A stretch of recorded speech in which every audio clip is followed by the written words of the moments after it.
கரூர் பாராளுமன்ற அதிமுக வேட்பாளர் தங்கவேலுவை ஆதரித்து பூக்கடையில் பூ கட்டி நூதன பிரச்சாரம் மேற்கொண்டார் அதிமுக செய்தி தொடர்பாளர் சசிரேகா. தமிழகத்தில் வருகின்ற 19ஆம் தேதி ஒரே கட்டமாக பாராளுமன்ற தேர்தல் நடைபெறுவதை ஒட்டி அரசியல் கட்சிகள் தங்களது தேர்தல் பிரச்சாரத்தை இரவு பகல் பாராமல் தொடர்ந்து தீவிரம் காட்டி வருகின்றனர். இந்த நிலையில் கரூர் பாராளுமன்ற தொகுதி அதிமுக வேட்பாளர் தங்கவேலுவை ஆதரித்து கரூரில் வீதி வீதியாக பிரச்சாரம் மேற்கொண்ட அதிமுக செய்தி தொடர்பாளர் சசிரேகா. அப்பொழுது கரூர் கல்யாண பசுபதீஸ்வரர் ஆலயம் முன்பு உள்ள பூக்கடைகளில் பூக்கட்டி கொடுத்து பூக்கடை வியாபாரிகளுடன் அதிமுகவிற்கு வாக்களியுங்கள் என வாக்கு சேகரித்து பிரச்சார நோட்டீஸ்களை வழங்கினார். தொடர்ந்து அருகில் உள்ள பூங்காவிற்கு வந்தவர்களுக்கும் தள்ளுவண்டி கடை வியாபாரிகளுக்கும் நோட்டீஸ்களை வழங்கினார்.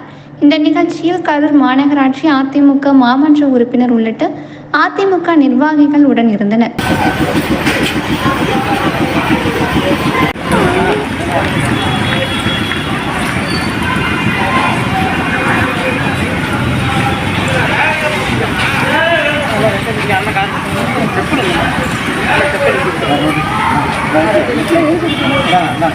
பல